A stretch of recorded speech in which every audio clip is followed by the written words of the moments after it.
तो आइए हम बात करते हैं मैनिक एपिसोड की। तो देखिए मैनिक एपिसोड क्या होता है, हम यहाँ पे देखिए मूड डिसऑर्डर में बात किए कि ये जो हमारी बेस लाइन होती है, हमारी लाइफ इसी पे लाइन करती है। लेकिन जब बहुत ज़्यादा एक्टिव पेशेंट हो जाता है और बहुत ज़्यादा इसमें हाइपर एक्टिविटी देखने को मिलती है तो इसको हम मेनिया बोलते हैं। ठीक है, तो मेनिया डिप्रेशन का बिल्कुल उल्टा होता है। तो देखिए यहाँ पे यही बात किया कि मैनिक एपिसोड हम कब बोलेंगे। तो देखिए मैनिक एपिसोड तब बोलते हैं कि distinct period of abnormally and persistently elevated expansive और irritable mood and increase activity और एनर्जी। तो देखिए यहाँ पे डिस्टिंक्ट पीरियड के लिए ना एबनॉर्मली और परसिस्टेंटली एलिवेटेड एक्सपेंसिव या इरिटेबल मूड हमको देखने को मिलेगा। और यहाँ पे क्या होगा कि इंक्रीज एक्टिविटी और एनर्जी, तो एक्टिविटी या एनर्जी इंक्रीज होगी। मीन्स जो पेशेंट है ना हाइपर एक्टिव हमको देखने को मिलेगा। और यहाँ पे ये डिग फास्ट करके ये इसका क्राइटेरिया है और यही फुलफिल किया जाता है।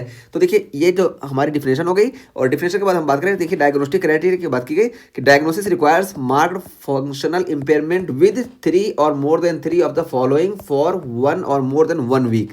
तो देखिए यहाँ पे ये जो 7 क्राइटेरिया है ना, इस 7 क्राइटेरिया में से 3 या 3 से ज़्यादा परसेंट होना चाहिए और ये भी 1 हफ्ते से ज़्यादा परसेंट हो, तब इसको हम मैनिक एपिसोड बोलेंगे। और हाँ, अगर हॉस्पिटलाइजेशन की ज़रूरत पड़ रही है तो यहाँ पे ड्यूरेशन कोई मायने नहीं रखती है। अगर ड्यूरेशन तब मायने रखेगी जब हॉस्पिटलाइजेशन की ज़रूरत ना पड़े। तो अगर हॉस्पिटलाइजेशन की ज़रूरत पड़ जा रही है तो 1 दिन भी काफ़ी है इसको मैनिक एपिसोड बोलने में। ठीक है, तो मैनिक एपिसोड हम कब बोलेंगे, जब ये 7 में से हमको 3 क्राइटेरिया कम से कम देखने को मिले और 1 हफ्ते से ज़्यादा का टाइम हो, या ये 3 क्राइटेरिया देखने को मिले और पेशेंट को हॉस्पिटलाइज करना पड़े चाहे एक ही दिन हो, तब इसको हम बोलेंगे मैनिक एपिसोड।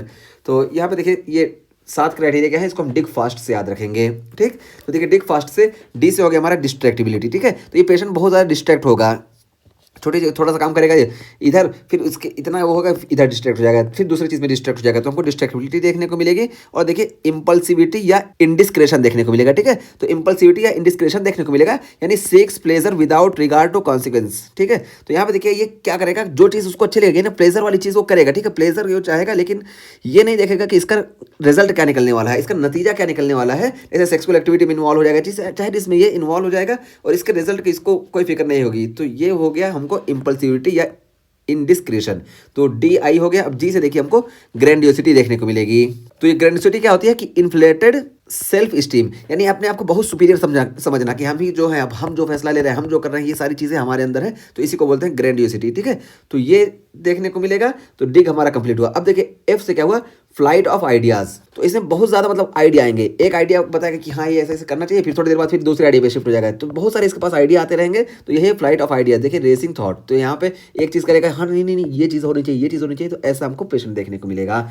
और उसके बाद फिर देखिए ए से क्या हो गया कि एक्टिविटी जो होगी ये इंक्रीज हो जाएगी। तो इंक्रीज एक्टिविटी होगी कौन सी, गोल डायरेक्टेड एक्टिविटी या साइकोमोटर एजिटेशन, कि इसका गोल जो होगा ना, ये गोल बहुत ज़्यादा बढ़ जाएगा, यानी कोई भी चीज़ हासिल करने के लिए तो बहुत ज़्यादा एक्टिव हो जाएगा। और यहाँ पे हमको रेस्टलेसनेस देखने को मिलेगा। ठीक है, तो साइकोमोटर एजिटेशन इसका जो है ये बहुत ज़्यादा बढ़ जाएगा। हर चीज़ में, खेल में भी पार्टिसिपेट करना है, पढ़ाई में भी पार्टिसिपेट करना है, हर चीज़ में, मतलब इसका अपना सारा टाइम जो सोने वाला टाइम है काट के वहाँ पे एक्टिविटी वहाँ पे लगा देगा।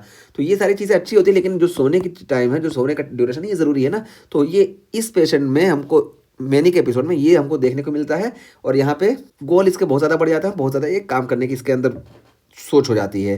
तो ये हो गया हमारा डिग फास्ट में ए से। और उसके बाद फिर देखिए एस से क्या होगा कि स्लीप यहाँ पे कम हो जाएगी। तो decrease need of sleep, sleep की यहाँ पे नीड कम हो जाएगी मैनिया के पेशेंट में। और देखिए टी से क्या होगा, टॉकटिवनेस और प्रिस्योर्ड स्पीच। तो टॉकटिवनेस देखने को मिलेगा, यानी बहुत बोलेगा, इतना बात करेगा, कोई भी चीज़ आप मतलब कुछ पूछना भी चाहोगे, नहीं पूछना चाहोगे, तब भी अपने आप को बोलता रहेगा, बोलता रहेगा, बोलता रहेगा। तो ये हमको टॉकटिवनेस देखने को मिलेगा। ठीक है, और इसको बात करने में बहुत अच्छा लगेगा, हम जो बोल रहे हैं या जो कर रहे हैं बहुत अच्छा लगेगा। तो ये चीज़ हुई। तो ये हम बात की मैनिक एपिसोड की डिग फास्ट से हम याद रखेंगे। डी से हो गया डिस्ट्रैक्टिबिलिटी, आई से हो गया इम्पल्सिविटी या इंडिस्क्रेशन, और जी से हो गया ग्रैंडियोसिटी, और एफ से हो गया फास्ट ऑफ आइडियाज, और ए से हो गया इंक्रीज गोल एक्टिविटी या इंक्रीज साइकोमोटर एक्टिविटी या साइकोमोटर एजिटेशन, और एस से हो गया कि स्लीप, यानी स्लीप की जो नीड है कम हो जाएगी, और टी से हो गया टॉकटिवनेस और परस्यूड स्पीच। तो ये चीज़ें हमको देखने को मिलेंगी। और ये चीज़ें हमको नॉर्मल में भी देखने को मिलती है, नॉर्मल पेशेंट में। लेकिन यहाँ पे क्या होगा कि एबनॉर्मली एंड परसिस्टेंटली एलिवेटेड देखने को मिलेगा। ठीक है, तो नॉर्मल नहीं बल्कि एबनॉर्मली और परसिस्टेंटली एलिवेटेड देखने को मिलेगा। और यहाँ पे एक्टिविटी या एनर्जी बहुत ज़्यादा होगी। तो यहाँ पे देखिए ये एबनॉर्मल और परसिस्टेंटली होगा, तब हम इसको बोलेंगे कि ये मैनिक एपिसोड है। तो ये मैनिक एपिसोड पूरा हुआ। अब हम बात करते हैं हाइपोमैनिक एपिसोड की।